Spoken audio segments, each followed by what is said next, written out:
Welcome to the Opal Foundations series.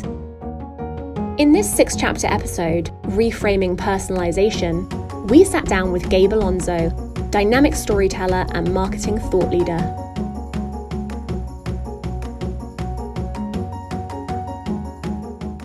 So Gabe, with your point in our previous introduction about the right value for you over time, what is that right value? How do brands service the need for every customer, knowing that every customer is different? Yeah, I mean, it's a great question. And it's sort of the crux of what brands try to do, right? Every day. I think to begin, they need to understand why consumers are coming to them in the first place, right? A brand's purpose is built out of those insights. It's born out of servicing needs or the need or needs of a consumer or a segment of consumers, right? It's not necessarily making a product or service. It's the why of it all. And really, once you understand your why, you need to then begin developing experiences or content or both that amplify that purpose and solve the key need for your consumers. So, as an example, when I was at Gilt.com, the company was built on democratizing, sample sales, right? Sample sales were a very New York City thing. Right. Or it was super scarce, and so all of a sudden you had this platform that was kind of pulling back the curtain on an insider fashion, thing, and being like, hey, everybody has a chance to get the Gucci purse, the Louboutin heels, or whatever, right? Yeah.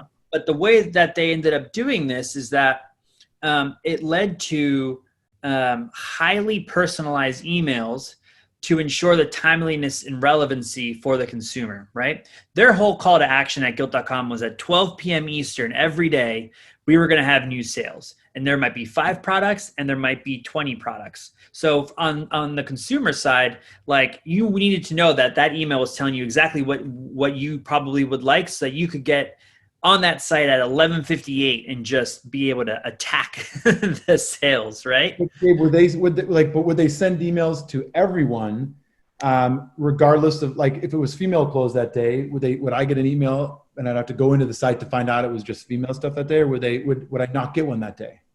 No, so that's a great question. So based off of your previous purchases, your browsing behaviors, I'll say a little special sauce as well, and some explicit preferences that you could check off in your profile. Gilt was able to personalize emails at scale and provide you essentially a curated list of sales that we felt you would most resonate with or that you would like. So effectively, every email that people were getting, that our consumers were getting, was unique to them. So you and I would get different emails because we maybe interacted with the website or bought different things throughout the last week. Right. And so it wasn't without its drawbacks at times. I mean, I have a very specific memory of, I was buying a bunch of stuff for a baby shower. One of my friends was having a kid. And then for the next few days, all I got was like baby clothes in my emails, which, Sure. That's sometimes where when you kind of lean too heavy on the ones and zeros and the person, and the machine learning, like, yeah, you're going to get that because that's all I looked at. They didn't really think of the fact that, well, that was a one-off thing, and they didn't look at patterns. They just looked at what happened that past week or whatever it was, right? But still, it felt like, at the very least, like the brand knew you, and also it was looking out for you because it was giving you a bit of a leg up on what was coming and what we felt you would like. Right. Okay. So in situations maybe where a consumer's interests have changed or the need is not there anymore, how do brands avoid an expired preference?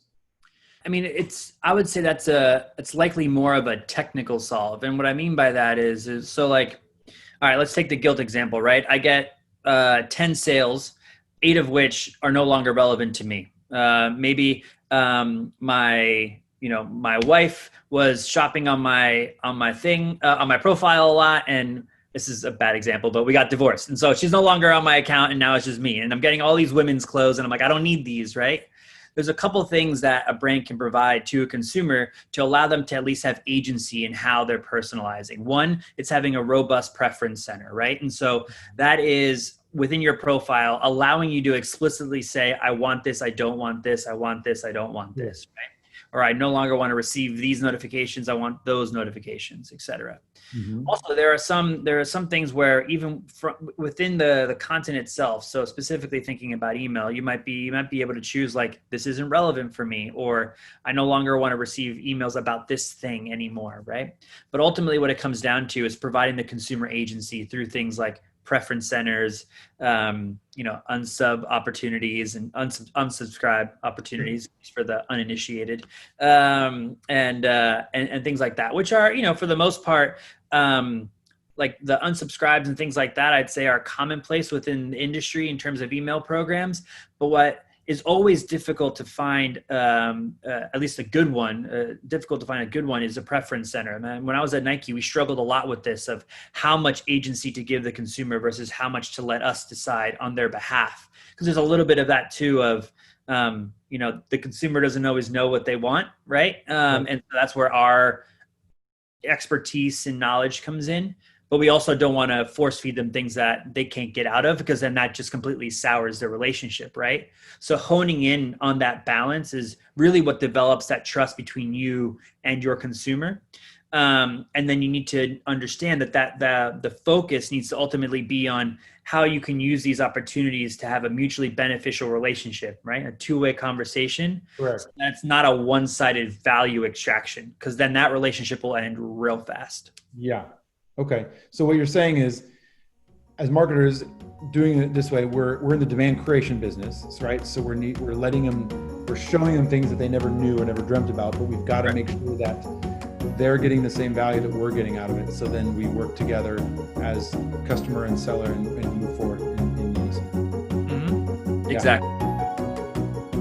Thank you for watching this chapter from the Opal Foundation series, Episode 2, Reframing Personalization. For more inspiring stories, please subscribe to the Opal blog.